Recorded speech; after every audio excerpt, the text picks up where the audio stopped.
সংবাদ সবাইকে স্বাগত জানাচ্ছি আমি ফিরোজ তোহা। শুরুতে সংবাদ শিরোনাম জানিয়ে দেব এই মুহূর্তে হাতে পাওয়া সর্বশেষ গুরুত্বপূর্ণ আপডেট বাংলা সংবাদ। শুরুতেই থাকছে আওয়ামী লীগ গণতন্ত্রের নামে দেশে লুটতন্ত্র কায়েম করেছে বলে অভিযোগ করেছে এবি পার্টির নেতারা। এবারে জানাবো ধোঁকাবাজ সরকারের বিরুদ্ধে প্রতিবাদ গড়ে তুলতে হবে।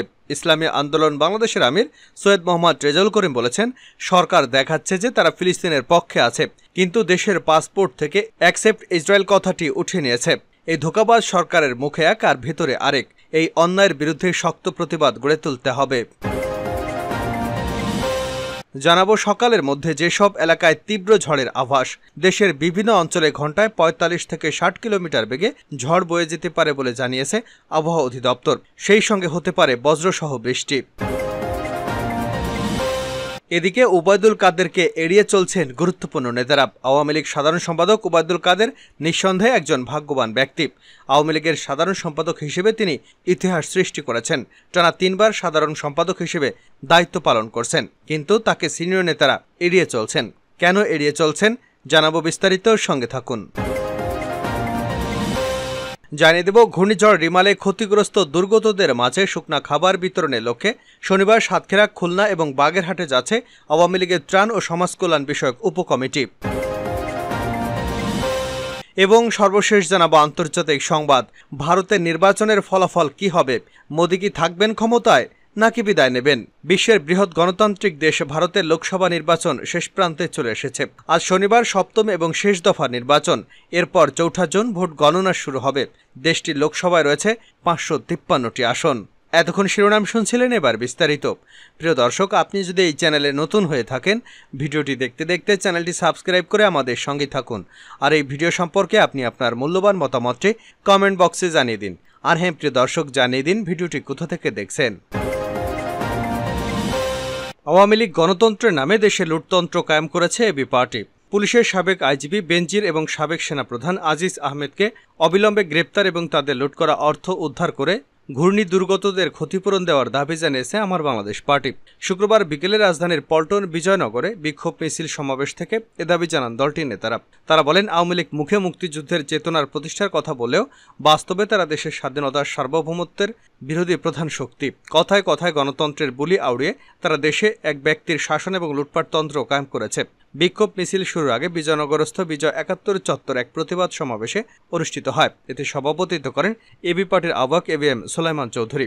তিনি বলেন, সাবেক সেনাপ্রধান জেনারেল আজিজ আহমেদ পদে থেকে অপরাধ করেছেন। তাকে সেনা আইন এবং ফৌজদারি ২ আইনেই বিচারের আওতায় আনতে হবে। তিনি বেনজির আহমেদের শুদ্ধাচার সনদ প্রত্যাহারের দাবি জানিয়ে বলেন, অশুদ্ধ এবং হেডেড সরকারের প্রধানের পক্ষে এরকম চরম দুর্নীতিগ্রস্ত লোককে শুদ্ধাচার পুরস্কার দেওয়া সম্ভব। তিনি প্রতি বছর ৩১ জুলাইয়ের মধ্যে মন্ত্রী, এমপি এবং সকল বাহিনীর প্রধান, আমলা, শীর্ষ ব্যবসায়ী, শিল্পপতিদের সম্পদের তালিকা শ্বেতপত্র আকারে প্রকাশের বাধ্যবাধকতার জাতীয় রাজস্ব বোর্ডের এখতিয়ারে রাখার দাবি জানিয়েছেন।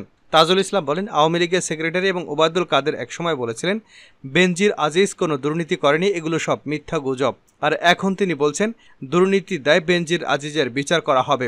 ওবায়দুল কাদের যখন একথা বলেছেন তখন বুঝতে হবে এর আড়ালে অনেক বড় ঘটনা ঘটে যাচ্ছে।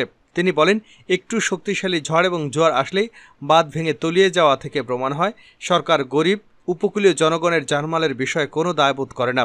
তিনি লুটেরা সরকারের বিরুদ্ধে গণ আন্দোলন গড়ে তোলার আহ্বান জানিয়েছেন। মুজিবুর রহমান মঞ্জু বলেন, গত ১৬ বছরে আওয়ামী লীগ সরকার কয়েক হাজার বেনজির এবং আজিজ তৈরি করেছে। এদের অবৈধ সম্পদ অর্জনের সুযোগ দিয়ে তার বিনিময়ে এদের কাছ থেকে অসাংবিধানিক এবং অবৈধ সার্ভিস নিয়েছে সরকার। ফলে দেশে সর্বক্ষেত্রে আজ হাহাকার চলছে। ধোঁকাবাজ সরকারের বিরুদ্ধে প্রতিবাদ গড়ে তুলতে হবে। ইসলামী আন্দোলন বাংলাদেশের আমির সৈয়দ মোহাম্মদ রেজাউল করিম বলেছেন, সরকার দেখাচ্ছে যে তারা ফিলিস্তিনের পক্ষে আছে, কিন্তু দেশের পাসপোর্ট থেকে অ্যাকসেপ্ট ইসরায়েল কথাটি উঠিয়ে নিয়েছে। এই ধোঁকাবাজ সরকার মুখে এক আর ভিতরে আরেক, এমন অন্যায়ের বিরুদ্ধে শক্ত প্রতিবাদ গড়ে তুলতে হবে। শুক্রবার বায়তুল মোকাররমের সামনে ইসলামী আন্দোলন বাংলাদেশের উদ্যোগে আয়োজিত বিক্ষোভ মিছিলে প্রধান অতিথির বক্তব্যে তিনি এসব কথা বলেন। তিনি বলেন, যে কোনো অন্যায়ের বিরুদ্ধে ইসলামী আন্দোলন বাংলাদেশ সবসময় সোচ্চার থাকে। আজ ফিলিস্তিনি মা বোনদের উপর অমানসিক নির্যাতন করা হচ্ছে, অথচ আশ্চর্যের বিষয় হলো এই আমেরিকা মুখরোচকভাবে তাদের মানবতার গল্প শোনায়। রেজাউল করিম বলেন, আজকাল আওয়ামী লীগ সরকারের কাজ দেখে আমাদের হাসি আসে। যেসব সিনিয়র নেতা অফিসার তাদের ক্ষমতায় নিয়ে এসেছে, তাদের দুর্নীতির খবর সামনে আসার পর সরকার বিভিন্ন গল্পের মাধ্যমে জনগণকে বুঝিয়ে রাখছে, অথচ সরকার কি জানে না দুর্নীতিবাজ, তারা সবসময় দুর্নীতিবাজ।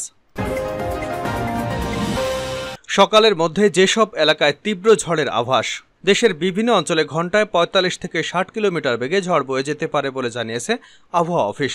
সেই সঙ্গে হতে পারে বজ্রবৃষ্টি। শনিবার সকাল ৯টা পর্যন্ত দেশের নদীবন্দরগুলোর জন্য দেওয়া পূর্বাভাসে এমন তথ্য জানানো হয়েছে। পূর্বাভাসে বলা হয়েছে, রংপুর, ময়মনসিংহ, সিলেট, চট্টগ্রাম অঞ্চলের উপর দিয়ে সকাল ৯টার মধ্যে পশ্চিম এবং উত্তর পশ্চিম থেকে ঘন্টায় ৪৫ থেকে ৬০ কিলোমিটার বেগে ঝড় বয়ে যেতে পারে। এ সময় বৃষ্টি অথবা বজ্রসহ বৃষ্টি হতে পারে। এসব এলাকার নদীবন্দরকে ১ নম্বর হুঁশিয়ারি সংকেত দেখাতে বলা হয়েছে। অপরদিকে ৭২ ঘন্টার পূর্বাভাসে বলা হয়েছে, রংপুর, ময়মনসিংহ, সিলেট বিভাগের অনেক জায়গায়, রাজশাহী, ঢাকা, চট্টগ্রাম বিভাগের কিছু কিছু জায়গায়, খুলনা ও বরিশাল বিভাগের ২-১ জায়গায় অস্থায়ীভাবে দমকা হওয়া সহ বৃষ্টি অথবা বজ্রসহ বৃষ্টি হতে পারে। সেই সঙ্গে ময়মনসিংহ, রংপুর এবং সিলেট বিভাগের কোথাও কোথাও মাঝারি ধরনের ভারী থেকে অতি ভারী বর্ষণ হতে পারে।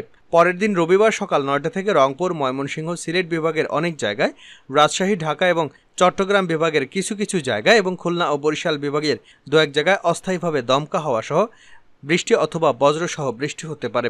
সেই সঙ্গে রংপুর, ময়মনসিংহ ও সিলেট বিভাগের কোথাও কোথাও মাঝারি ধরনের ভারী থেকে ভারী বর্ষণ হতে পারে। ওবায়দুল কাদেরকে এড়িয়ে চলছেন গুরুত্বপূর্ণ নেতারা। আওয়ামী লীগ সাধারণ সম্পাদক ওবায়দুল কাদের ভাগ্যবান একজন ব্যক্তি। আওয়ামী লীগের সাধারণ সম্পাদক হিসেবে তিনি ইতিহাস সৃষ্টি করেছেন। টানা ৩ বারের সাধারণ সম্পাদক হিসেবে দায়িত্ব পালন করছেন। দল এবং মন্ত্রণালয় সামলাতে তিনি হিমশিম খান না, বরং ভালোই উপভোগ করেন। প্রতিদিনই তিনি দলীয় কার্যালয় অথবা আওয়ামী লীগ সভাপতির কার্যালয়ে উপস্থিত হন এবং সাংবাদিকদের ব্রিফ করেন। আর এই ব্রিফের প্রধান বিষয় থাকে বিএনপিকে গালমন্দ করা, বিএনপির সমালোচনা করা। বিভিন্ন ইস্যু নিয়ে তিনি হরহামেশাই কথা বলে থাকেন। মন্ত্রণালয়ের বিষয়ায়ন তিনি মাঝে মধ্যে তার মন্ত্রণালয়ে সাংবাদিকদের সঙ্গে কথা বলেন। সাংবাদিকদের গালমন্দ করা এবং সাংবাদিকদের শিক্ষা দীক্ষা নিয়েও প্রশ্ন তোলেন ওবায়দুল কাদের। মিডিয়া বান্ধব একজন ব্যক্তি হিসেবেও পরিচিত তিনি সবসময় গণমাধ্যমের সঙ্গে কথা বলতে স্বাচ্ছন্দ্য বোধ করেন এবং এ কারণে তিনি প্রতিনিয়ত ইস্যু থাকুক আর না থাকুক সংবাদ সম্মেলন করেন। আওয়ামী লীগের সাধারণ সম্পাদক চান তিনি যখন সংবাদ সম্মেলন করছেন তখন দলের সিনিয়র নেতারা তার চারপাশে থাকুক। তিনি সংবাদ সম্মেলন করতে করতে পাশে নেতাদের দিকে তাকান, তারা মাথা নেড়ে ওবায়দুল কাদেরের বক্তব্যের সম্মতি জানান। আবার অনেক সময় হেসেও সম্মতি জানাতে হয়। ওবায়দুল কাদেরের এই সমস্ত বিষয়গুলো লক্ষ্য করেন। সংবাদ সম্মেলনে গুরুত্বপূর্ণ নেতারা আসলে তিনি অসন্তুষ্ট হন। তাদেরকে ফোন করে সাংবাদিকদের সঙ্গে আলাপের জন্য আসতে বলেন। সাধারণত দেখা যায় যে সমস্ত আওয়ামী লীগের নেতারা তেমন কোনো কাজ নেই বা যারা মন্ত্রিত্ব পাননি তারাই ওবায়দুল কাদেরের চারপাশে সবসময় থাকেন। এখন আওয়ামী লীগের সাধারণ সম্পাদক সম্মেলনগুলোতে নিয়মিতভাবেই দেখা যায় সাংগঠনিক সম্পাদক এস.এম. কামাল হোসেন, মির্জা আজম, এ.বি.এম. মোজাম্মেলের মতো নেতাদের। তবে এতে সন্তুষ্ট নন ওবায়দুল কাদের। তিনি চান দলের আরও গুরুত্বপূর্ণ নেতারা আসুক, বিশেষ করে দলে যারা সিনিয়র আছেন তারা যেন সংবাদ সম্মেলনে উপস্থিত হন, সেটা তিনি প্রত্যাশা করেন। কিন্তু ইদানিং এই নিয়মিত সংবাদ ব্রিফিংয়ে দলের গুরুত্বপূর্ণ সিনিয়র নেতারা গড় হাজিরা থাকছেন, তারা নানা কৌশলে এড়িয়ে যাচ্ছেন। অনেকেই মনে করেন যে এ ধরনের সংবাদ সম্মেলন প্রতিদিন দলের সাধারণ সম্পাদকের মতো গুরুত্বপূর্ণ ব্যক্তির করা উচিত নয়। বিভিন্ন যুগ্ম সাধারণ সম্পাদক দিয়ে সংবাদ সম্মেলনগুলো করানো যেতে পারে। কেউ কেউ প্রশ্ন তুলেছেন প্রতিদিন সংবাদ সম্মেলন করতে হবে কেন? আর এসব কারণেই কি সিনিয়র নেতারা ওবায়দুল কাদেরকে এড়িয়ে যাচ্ছেন? আওয়ামী লীগ কার্যালয়ে গেলে এই গুঞ্জন শোনা যায়। ভারতের নির্বাচনের ফলাফল কি হবে? মোদি থাকবেন নাকি বিদায় নেবেন? বিশ্বের বৃহৎ গণতান্ত্রিক দেশ ভারতের লোকসভা নির্বাচন শেষ প্রান্তে চলে এসেছে। আজ হবে ৭ম দফার শেষ নির্বাচন। এরপর ৪ঠা জুন ভোট গণনা শুরু হবে। দেশটির লোকসভায় রয়েছে ৫৪৩টি আসন। নির্বাচন যেহেতু শেষ, এখন আলোচনা চলছে ভোটের ফলাফল নিয়ে। নরেন্দ্র মোদীর নেতৃত্বাধীন বিজেপি আবারও ক্ষমতায় আসবে নাকি ক্ষমতার পালাবদল হবে, এ নিয়ে আলোচনা সব জায়গায়। ২০১৯ সালে লোকসভার ৫৪৩টি আসনের মধ্যে ৩৫২টিতে জয় পেয়েছিল বিজেপি নেতৃত্বাধীন জোট, যেখানে বিজেপি একাই পেয়েছিল ৩০৩টি আসন।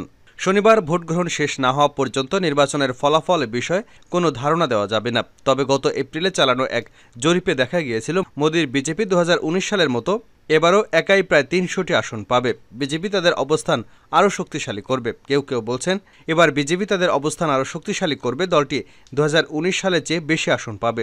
মোদী যদি ফের প্রধানমন্ত্রী হন তাহলে ভারতের অর্থনীতি স্থিতিশীল থাকবে বলে জানিয়েছে সিঙ্গাপুর ভিত্তিক এশিয়ান ইকুইটিসের জ্যেষ্ঠ বিনিয়োগ পরিচালক জেমস থম। কারণ এর মাধ্যমে দেশটিতে রাজনৈতিক স্থিতিশীলতা প্রদর্শিত হবে। ক্ষমতায় থাকবে বিজেপি, কিন্তু কম আসনে জয়ী হবে। ভারতের সংবিধান অনুযায়ী কোনো দল বা জোট যদি সরকার গঠন করতে চায় তাহলে তাদের 272টি আসনে জয় পেতে হবে।